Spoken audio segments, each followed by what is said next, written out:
Hey there, it's Andrea, and welcome to the Voice of Influence podcast. Today I have with me Wes Rhea. He is a healthcare executive, author, educator, and former professional wrestler, which is exciting that we get to talk about that. He is also the author of the book Off the Top Rope. Wes started his career as a professional wrestler in the late 1980s, which ran through the mid 90s.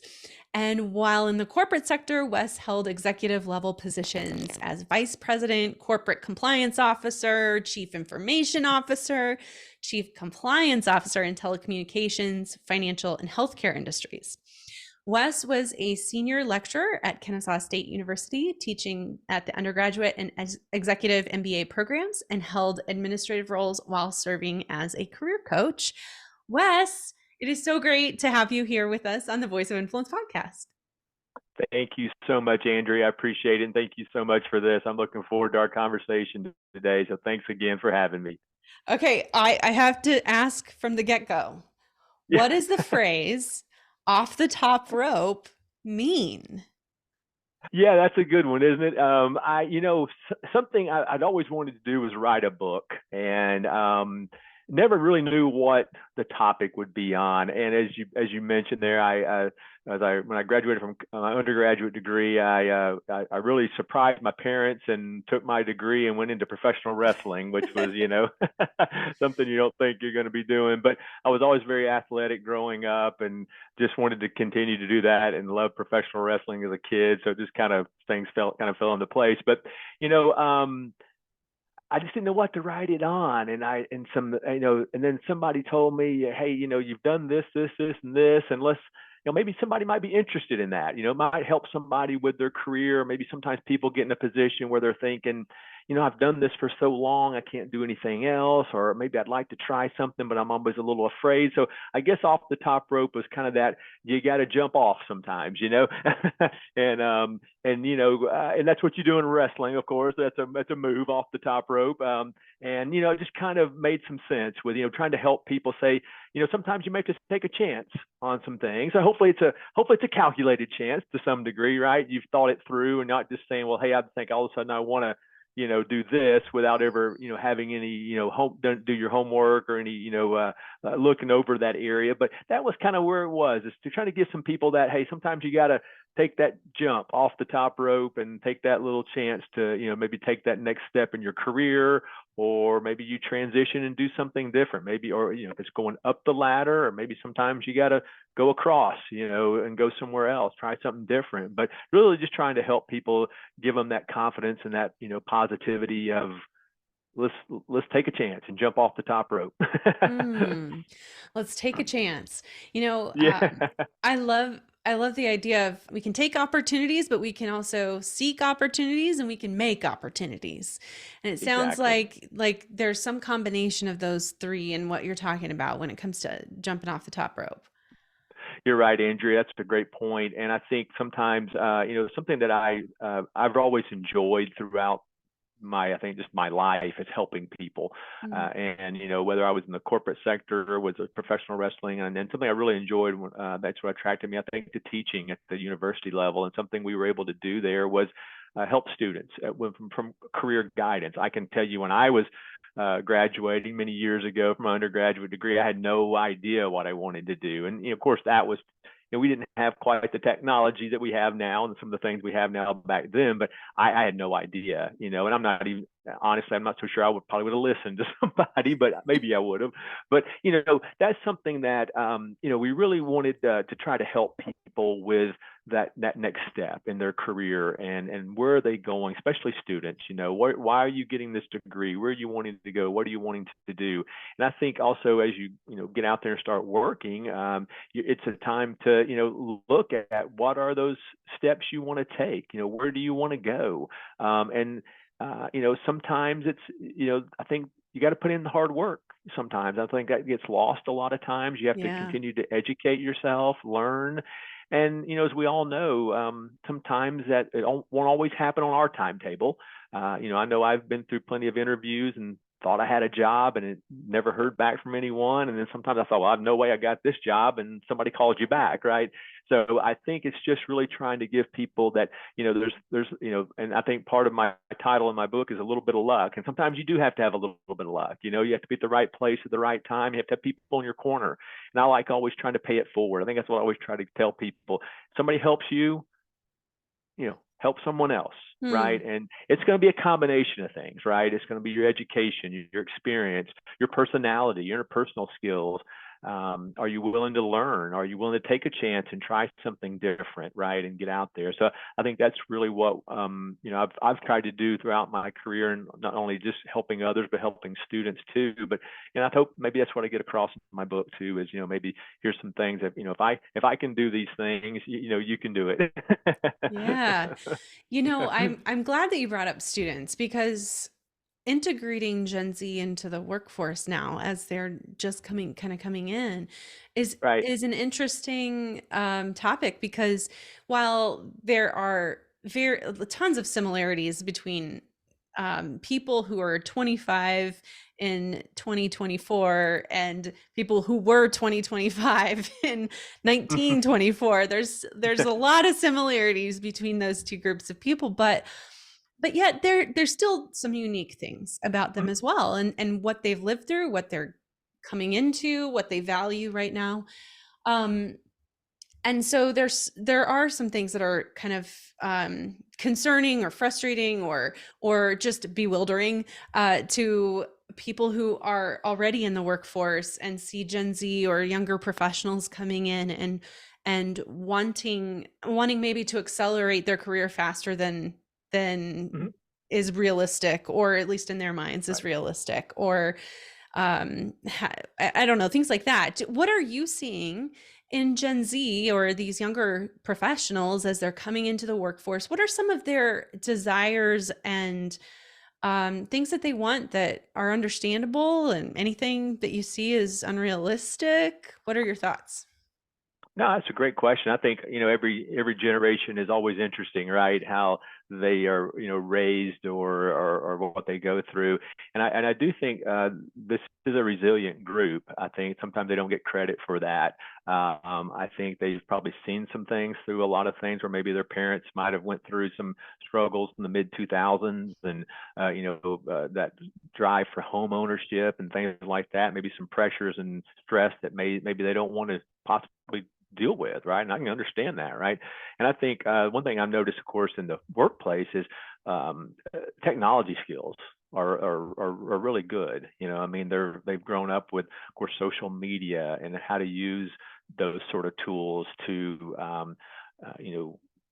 gain exposure for companies and gain areas that some people don't have that experience with. So I think having those skills and being able to pick up other tools and applications very quickly, I think that's something that they do. I think and also the flexibility. I think they this remote work has been probably great for a lot of that generation, and having that flexibility, which is I think sometimes other different generations you have to sometimes step back a little bit, right, and look at that. And I always try to look at people's strengths.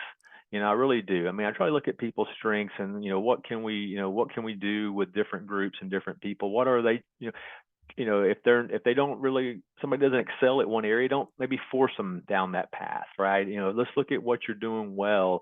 And something that we did at Kennesaw State was a strengths assessment profile, which we've all done these types of things. But something I've really enjoyed about that was, it really focused on your strengths and how you could get those strengths better. Like, some people have, some, like I know in my case, I was awful at trigonometry and calculus, but I could spend time, but I wasn't going to get much better at it, right? But let's look at what maybe I'm doing well and how we can do that. So I think that's what we try to, or I like to try to do, is look at those skills and strengths they bring to the table, these different generations. And I think sometimes, like you mentioned, the advancement, I think sometimes maybe they get a little impatient maybe with that advancement may not happen as quick, but I think sometimes that comes with experience. Sometimes you need that experience and that to help you succeed as you advance, right? So I think it's a group that learns quickly, picks things up quickly, enjoys flexibility, which is fine. Again, nothing wrong with that. As long as you're getting your work done, I don't have a problem with that at all. I think we all like that to some degree, and be able to do that. But I see a very technology savvy group, a very sharp group, pick things up very quickly. And I think some things you have to, again, Andrea, I'm probably a little bit older than you, I'm guessing. So I'm from the school of, it was always like training, the longer the better. Well, that's not always the case, right? Maybe it's 15 minutes or 20 minutes, right? Maybe those shorter spurts, right? So it's just that, that's those things I think you got to look at and what makes sense for those different groups, Yeah. Yeah. So your strengths, you were able to kind of utilize when you were first out there in the world as a professional wrestler. And then I assume that those translated in some way into your work in business. So would you help us to see like what were the things that you loved about your work with professional wrestling that really did translate into strengths as a business leader? Great question. And at the time, I really didn't know.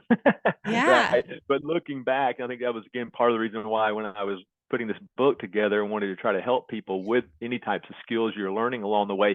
But I was always very athletic growing up. I loved whatever sport was in season. I played it in high school, played baseball in college.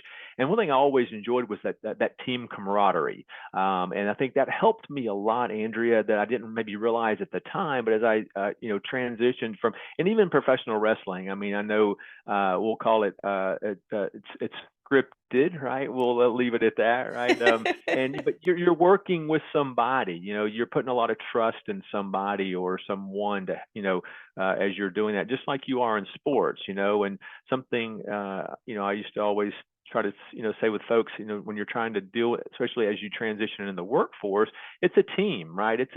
There's people that you love working with and people you may have lifelong relationships with. And there's maybe some people that, maybe get on, maybe not the maybe you don't go hang out with them all the time or go to lunch with them, but you got to figure out how to work with them. And I think that helped me a lot in sports. Because again, you might have some people you played sports with, but maybe you didn't necessarily go out and do things with after, but you sure wanted them on the field with you when that time came, right? And I think just having that teamwork and being able to, work with others was very, very important. So as I transitioned from professional wrestling, I kind of started at the bottom. I went into customer service, working for a large telecommunication company at the time. And I think, again, having those interpersonal skills and being able to, be in front of thousands of people and talk to a camera and being in front of folks and talking and speaking, having those kind of skills translated nicely into customer service. Sometimes people call and yell at you in customer service, just like they would in professional wrestling. So, there's a lot of similarities there. So you can fend that off a little bit. You can deal with that. Exactly, right. So I think those things really helped me as I transitioned, and just really having those interpersonal skills and being able to try to work with different personalities and different in just working together as a team. I think that just helped me a lot as I transitioned into that, and I've always enjoyed learning, something I've always enjoyed doing. So I think as I started figuring out kind of what I wanted to do, luckily I had already obtained my undergraduate degree before I had started professional wrestling. And then, after that, I was able to go back later and get my MBA and then go and get my Juris Doctor, my law degree. So I think, having those things, just having that ability to work with others people, I think sometimes it gets missed because that's very important. You can have all the knowledge and the skills, but if you can't get along with people, that's a big one, So I think that helped me probably the most, Andrea, I would say, as I started transitioning in and said, okay, I'm going to have to start over and let's start and work my way up. But, that was kind of how I did it. And, had some great people along the way that helped me, had some, of course, some right place at the right time, breaks and things of that nature, hit some things at the right time. And sometimes I hit it at the wrong time, but those things, but I think being able to handle those ups and downs and those adversities, and the resiliency is a big piece too as well. Oh yeah. And I would imagine that that having patience along the way and continuing to move forward even when it wasn't maybe going as fast as you'd want or that sort of thing. Did you experience that? Yeah, great one. Yeah, I sure did, Andrea. I mean, I wouldn't say I'm your textbook type A personality, but I like to achieve. I like to, and when I started, I thought, I would see somebody else getting a promotion or doing like, wow, he or she's getting that. Why is it not happening for me? But Yeah. I had to learn to be patient. And I think, again, going back to sports, that helped me a lot. And because I had to learn to be patient in sports at times, especially if you had a bad game and you couldn't let it, fester or bother you for too long, or you repeat it the next one. So that was something I had to learn. I think that's something I think for anybody, whatever generation you are, is that patience has to be something you have to kind of step back sometimes. And I think sometimes it may be the best for your career, and it helps you learn, because sometimes the worst thing I think you want to do is get in a position that you're not ready for Mm. and potentially fail. Right now, you'll Mm. never know for sure. Right, you'll never know for sure. But I think sometimes that patience can be tough, and I think that's something I had to learn as I kind of started my business career after professional wrestling. Was this is going to take a little time, just like wrestling did, just like any sports did. It's going to take some time, and as bad as I want to be right to the top already, it's not going to happen. But I think that's a balance that we all have to go through and learn, and I think timing is very important with that. Mm. Yeah. Yeah. And I noticed that in your titles of the different positions that you've held, compliance was a Hmm. big piece of it. Yeah. And compliance isn't necessarily everybody's favorite like person to deal with. Right. I would Right. imagine. Um, Right. so did you ever feel like you had to be the bad guy, or communicate things that maybe people wouldn't like? And how Hmm. did you deal with that? Yeah, that's a good one. And you're right. I mean, compliance is not always the most fun topic for a lot of people, policies and procedures. And again, I know I keep saying this, Andrew, I don't mean like a broken record, but I think my attraction to that was, again, it goes back to sports. And in sports, there's rules, right? There's if you do this, you're okay. If you don't do this, you get a penalty or a foul or a flag or whatever the sport is, right? So I think that was something that kind of attracted me not only to law, but to compliance, which has a very, big legal component to it. But yeah, and I think my personality lend myself well to that, because something I noticed early on with some compliance folks was it was either yes, no, you know, there wasn't much gray, as you would say, or wiggle room there. And what I always tried to do is I tried to look for, can we get a win-win here? Can we, especially in a business setting, especially if it's I've had a chance to work for a couple startups and they're running fast, and sometimes a roadblock can really halt. And I think I Yeah. always wanted to try to make sure, okay, let's keep moving, but let's try to keep some guardrails around it, right? And I thought I always would try to work with everybody to where I felt like it was a win-win. So I didn't want to always have to be that, because like you mentioned, compliance was always that, well, they're going to say no, that's easy, all right, let's just say no. And I didn't want to be that. So I wanted to be able to look at how can we deliver some news that might not be the best, but at the same time, let's see what we can do to protect what we need to protect, but let's keep people moving. So I always tried to, I think, just having those interpersonal skills and being able to talk and work with people and find out what they're trying to accomplish here, as opposed to just saying no, right? I mean, that's easy, but I Right. think that's what helped me a lot, to being able to, and hopefully that's what's made me I hope, successful in this role of being a compliance officer, and as long as I have, because again, I try to work with people. And I think trying to understand different areas. I have a MBA, so I can understand the business side. I've been in the technology sector. I'm not a hardcore engineer or anything, but I understand the technology side, and then understanding the legal side, being able to work with attorneys or other folks that I may need to work with. So I think having that balance has helped me being able to, again, let's look for a solution if Mm. that, hopefully and that's what I try. Yeah. Yeah, that's good because I think that's one of the things about having a voice of influence is that sometimes you have to carry a message that is Mhm. not appealing to other people, but yet you need them to buy in or get on board. Right. And that can be really difficult to do and to find those win-win situations like you're Yeah. talking about. Yeah. Um, but it's so important. I agree. I think that's something that is, I really just try my best, and sometimes, sometimes in my world, especially healthcare compliance and the legal side of that, sometimes there is a law that's going to say this is the law, right? And if it gets to that, and it's like, hey, this is the law, we've got to follow this. And if it's something else, then maybe we'll try to look what we can do to, to again, just to make sure we're following everything and protecting everything. But yeah, in some cases, it's I'm sorry, but this is what the law says. Yeah, I didn't make it up. You know, I just want to make sure that we're following it and that we're everybody's staying in that we're staying in our boundaries there, right? Don't Right. get a penalty flag thrown. Right. Right. Exactly. Yeah. Do you have any other thoughts about influencing teams? Because I imagine that you had to do that quite a bit, like get a team working well together um, and leading groups of people to make changes and things like that. What are some of the things that you think are most important when it comes to leadership and leading teams? That's a great one. That's a great question, and I think uh, with teams, what I've always tried to look at, and I know I keep going back to the sports thing, but when you look at really good sports teams, I'm a product of the Michael Jordan days. To me, people can argue all you want about some other players, but Michael Jordan is the best of all time. That's just my opinion, right?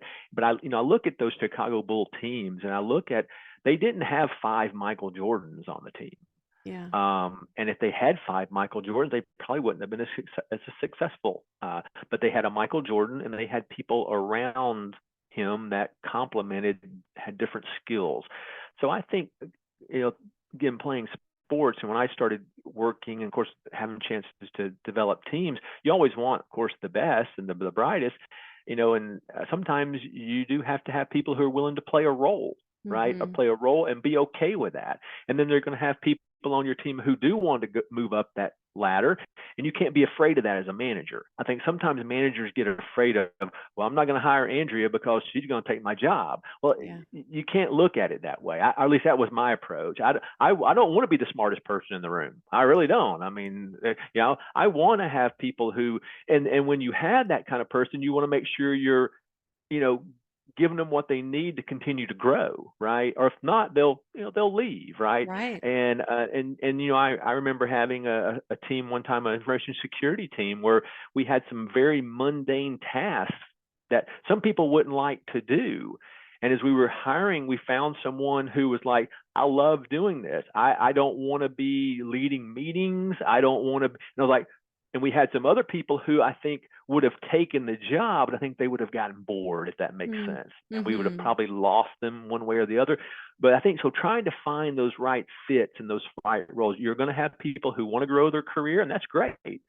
Try as a manager to help them, and don't be afraid of somebody who, is smarter than you. And then Mm. if you need certain roles filled that maybe somebody's not doesn't really have that on their radar of maybe becoming a vice president, then that's okay too, right? And so I Mm-hmm. think trying to find those balance of skills you need, and you're not always going to get it right. We Mm-hmm. all, miss it at times, but I think that's something I tried to always do, was trying to find that balance of skills and people that hopefully genuinely worked well together and got along and enjoyed themselves. Because I think as a manager, last thing you want to do is go behind somebody all the time having to clean up.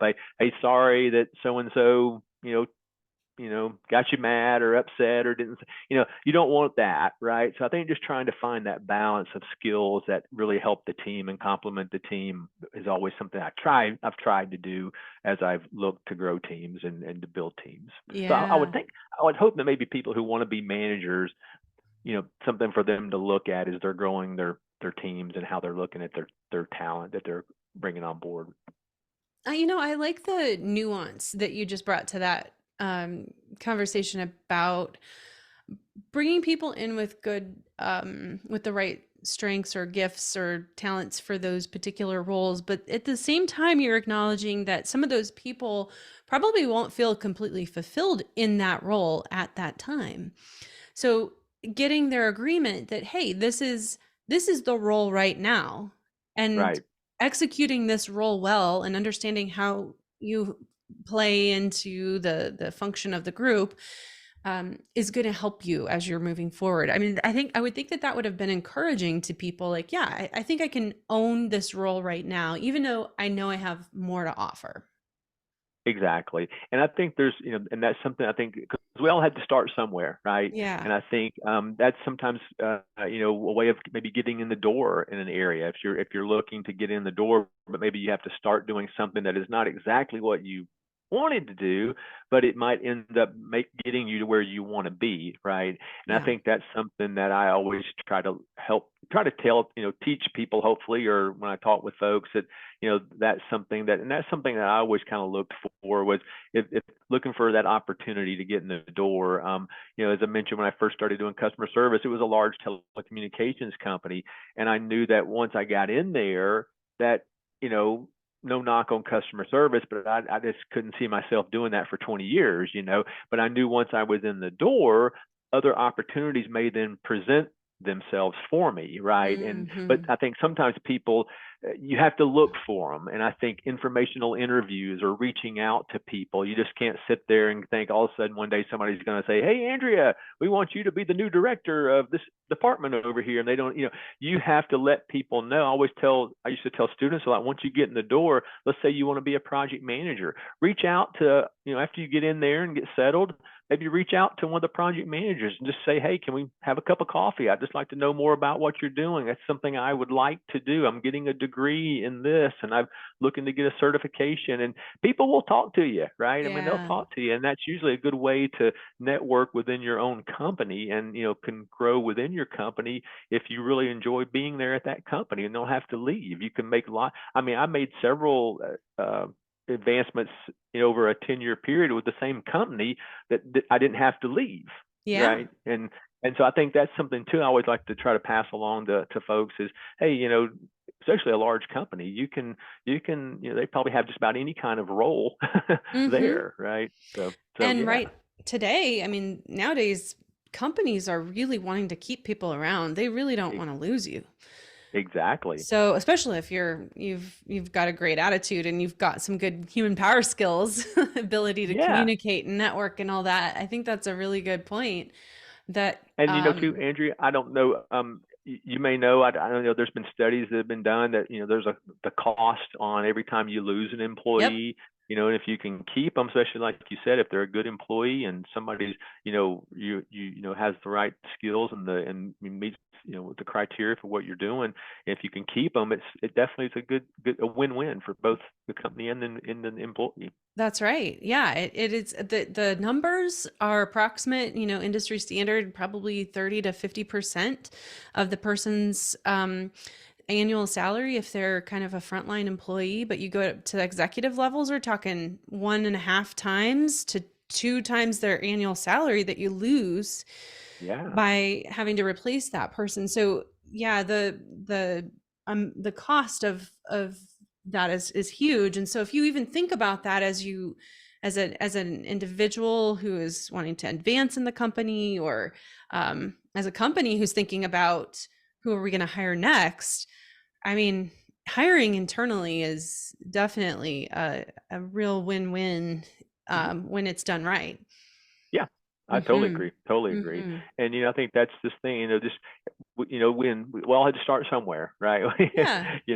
And I think that's just trying to help people, say, okay, this is not going to be your job forever, but Yeah. you got to start. You got to start somewhere. And you're building so many skills, and you're also gaining so much experience that that kind of you carry with you. It's Yeah. a big piece of your resume or your brand, the personal what you're bringing to the table. I was thinking about that too, and your experience in helping people to um, kind of define their get a new role or career advancement, that sort of thing. And I'm wondering, what kinds of things do you have people think about or write down or document in order to kind of build their credibility? Yeah, I think what I've tried to hopefully help others with, and with not only like students or other, but just folks that I've helped mentor, people that are friends of mine, or vice versa, even somebody helping mentor me, is really kind of look at your tool belt, right? What do you have in your tool belt? What are you good at, right? What are you good at? And like is it you have good interpersonal skills? Is it your technology side? Are you is it maybe the finance side that you're good at? What is it? Project management, organization. What is it that you like doing? Presenting. What are those skills that you have that you can you could tell somebody very quickly that, hey, this is me, right? This is where my strengths are and what I can do. Because as you know, in any interview, that's going to be one of the things usually you get asked, right? What are Mm-hmm. your strengths, right? Mm-hmm. And so I think having that, writing. I think sometimes we get lost in writing things down. Sometimes, and then we put everything in a app or our apps or on our PC or our tablet or our phone. But sometimes I like a pen and paper, writing and Yeah. have it in front of me, right? So, but I think having that and kind of figuring out I think also, where do you want to go? What is it that's driving you? Where do you want to go, and where do you see yourself going? And can we put some parameters around that? Is it 3 years? Is it 2 years? Is it 5 years? What is it? I think once you start putting some concrete around that, because I think that helps you. I think, what's that saying? It's just it's just a dream. If it's just a wish, if you're not putting anything behind it or writing it down or trying to put a goal towards to making it. So I think having those ideas down of where you want to go and what you want to do and what's going to take to get there, Mm. I think is very important along that online journey. And I think also understanding that you may go through some ups and downs with that, and Mm. how do you get back up? How resilient are you, and how bad do you really want to get to that next level? I mean, I know the first time I had an opportunity to get in a vice president's role, it didn't happen, and I really thought it was going to, and it didn't. I could have sulked and got all upset over it, but I learned from it and figured out what I needed to do, and the next time it came around, I was able to get into that role. So I think trying to figure out what are your strengths, what do you know that you need to maybe even work on at times too, are Mm. very important, and how you get those steps, and what can you do? Is there Mm. people you need to talk to? I think mentors are something that people can learn a lot from, and then and learning is so easy now, right? We can do it from our own home. We can get a Mm. degree or a certification or whatever the case may be. So just kind of think figuring that out is very helpful along the way, and maybe talking to people who've done it before too, who've been there. Yeah. Yeah. Learning does seem to be one of the big, if you're a lifelong learner and you can communicate that, if you can Yeah. demonstrate that, Hmm. and that you're a curious person, Yeah. companies are very interested in that particular skill because Yes. it is a skill. It's not, that means that you're able to target problems in a different way. You can see things from different perspectives. You're willing to learn and grow from other people and take in their perspectives. There's so many aspects of learning that if you can convey that's who you are, that's going to be a valuable asset Hmm. as you move forward. Yeah, no, you're exactly right. And I think I was not your traditional way of doing things. Yeah. So when somebody felt like, I think I was almost 10 years after I'd received my undergrad before I went back and got my MBA. And then almost 10 years before I started my law degree. 10 seems to be a number for me about things. I wouldn't recommend people waiting that long because, we know life happens and things happen, and it does make, but, but to say, when somebody tries to say, well, I'm this age, and I'm like, nah, that doesn't work with me. There's too many ways to learn. I remember when I decided, I was kind of going back and forth about getting my law degree, and I was working, of course, working full time, and I knew it was going to be, 3.5 year journey. And I remember talking to the legal counsel who I'd worked for, and he said to me, asked me at the time how old I was, and I told him, and he said, well, you're either going to be this age 3 years from now, or with a law degree, or without one. So I was like, okay, you got me there, So I think it's just really, if you really want it, right? If you want it, you can make it happen, right? You can make it happen. Not gonna be easy. Yeah, I mean, it's days when you get off work and you don't feel like going, oh, I gotta study for an hour tonight, or do an assignment, right? Or study for this certificate. Oh, that's that. Everybody else is going off and doing something, or watching something on TV, or so, But yeah, it just depends on kind of really where you're wanting to go, and what do you got to do to get there, and what's it going to take, and what are you willing to go through? Yeah, well, and that's right, because I mean, jumping off the top rope, I would imagine there's a little bit of risk involved. Yes, exactly. Yeah, you got to hope somebody either catches you or you fall on them the right way, right? Okay, so calculated risk when it comes Yeah. to a career advancement. I mean, yeah, how do you calculate that kind of risk and decide when it's worth doing things? Do you have Yeah, what thoughts do you have on that? I know, and I don't shoot, Andrea. I think if I had the 100% answer to that, I would be, on a TV show somewhere, right? Maybe.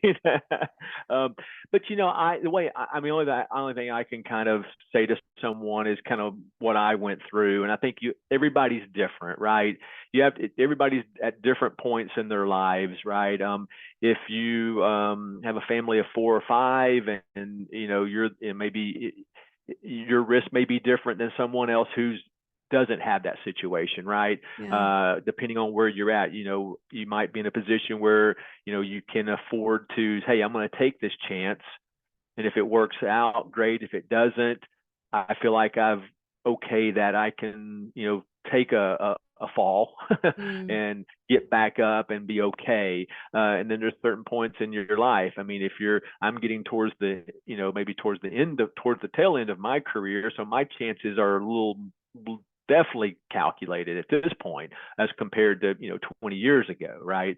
So I think it just really depends on where you are in your career, maybe your financial setting, where you are as you're making those, and then maybe where you're going. Like one of the things I always tried to look for, Andrea, as I was making any kind of jump or step out, is what am I going to get out of it? So for instance, when I was trying to grow my career, if I was at a director's level and maybe where I was at, I had my next step would be a VP, and I was going to have a hard time getting a VP with that company, but maybe I went somewhere else and I could get a VP title. Yeah. Maybe the salary maybe didn't come with it.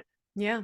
But it helped me in my career advancement, then that might be worth a risk right there. Yeah. And in some cases, as especially in the, if you're working for a big consulting firm, your salary, a director in that level could have a salary that far outweighs a salary at a director's level at a different type of company, right? Because their titles are different, right? And how they do that. So I think it's a lot to go. I always looked at where was my end game? Where was I trying to go to? And then what steps do I need to take to get there? And can I accept that risk if it doesn't work out, right? And will that be enough to say to someone, well, hey, I took this, because they always ask you, well, why'd you leave, right? And if you're going to leave, hopefully it's going to be either for a title or money, right? And that would be able to explain, well, hey, I had an opportunity to go be a VP or a C level. The company was early growth. It didn't work out, whatever that case may be, right? And you can, I think, explain that on your resume if you had to. So I think just trying to really look at what's your appetite for risk. Where are you and you're growing your career? And at some point there's a place, where you got to say, okay, I'm fine. I'm fine here. Yeah. I'm good. Yeah. But hopefully as you're growing your career, I think people you've got some runway Yeah. if you did change gears. Yeah. Yeah. So Wes, what do you have, what are you doing now, and what does your career trajectory probably Yeah. look like at this point? Yeah, no, I'm with a early growth healthcare company. It's in the mental health space. I'm their compliance officer, and had a chance to come in and help them get the compliance component up and going, which I love doing. I love building things. I like getting Yeah. things going and off the ground. So I've been doing that, and it's a great company. I think got a lot of good. The service is great. What they're doing to help people, especially in the mental health space. And I Mm. hope that my goal is to stay here with them and finish out my career here. I'm in kind of that point of my life where I'm at. I've had a lot of opportunities along the way, and I feel like hopefully the experiences I've gained are able to help companies like this. I like the early growth startup companies where you can hopefully bring some of those experiences to the table and help them, people who are trying to help others. So that's kind of where I'm at. I always still learn. I enjoy learning. I'm always kind of looking at maybe another certification or something like that. I enjoy doing that. Writing my book was something I really had wanted to check off my list and Yeah. do a note and maybe have a chance to help people with what we're doing. That's really my goal. Is maybe somebody hears that and says, hey, I can do that. I still got some gas in the tank, as they say, or some charge in the battery, whichever type of car you That's drive, right. right? So I think it's just trying to maybe help somebody along the way. If somebody gets a nugget from it and it helps somebody, that means a lot to me. Yeah. Well, where can people find you in your book? Yeah, my book is on. I always want to say this: anywhere books are sold. Amazon, Barnes and Noble, you can get it.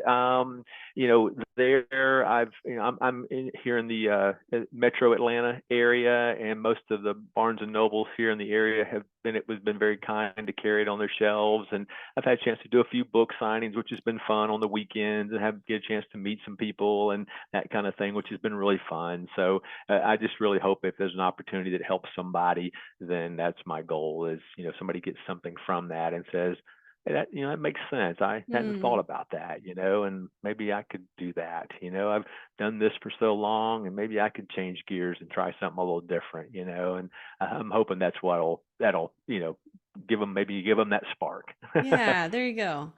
All right, so Yeah, one last question, and we'll link yeah, link to your book in the show notes. yeah, no problem. What what last piece of advice would you want to give someone who wants to have a voice of influence? Yeah, I think the biggest advice I would give to someone would be, you know, um, sometimes you got to do it afraid. You have to step out there. You have to try something a little different. I saw a really great quote that I think probably will go along with this too. It said, the quickest way to succeed is to start now and figure it out as you go. You can't learn driving in a parked car, right? You can't learn how to drive in a parked car. You got to sometimes get out there. And I know some people always want to know, well, what's going to happen along the way? And I like knowing things, but sometimes you have to get out there and try, and see what happens. And that's how you learn along the way, right? Yeah. And it's also just, it takes sometimes it takes years to become an overnight success. You have to sometimes put in the time. But I think if it's something you truly want to do and your heart's there in it, I truly believe you can get there. It won't be easy. I'd love to say it's a nice, smooth road along the way, but I think it's something, if you truly want to do it, you can do it. It just depends on, again, what are you willing to go through to get there? But that's my thing, is just, on your journey, just try to help people along the way and be the reason someone smiles, Mm. Mm. That's great. Well, thank you for making us smile today, Wes. You're a delight, and I appreciate you spending time with us today for the Thank you podcast. so much, Andrea. I can't thank you enough for what you're doing. You're doing a great job with your Voice of Influence, and thank you so much for having me. I can't thank you enough for that. I've really enjoyed it, and just look forward to talking to you and staying in touch.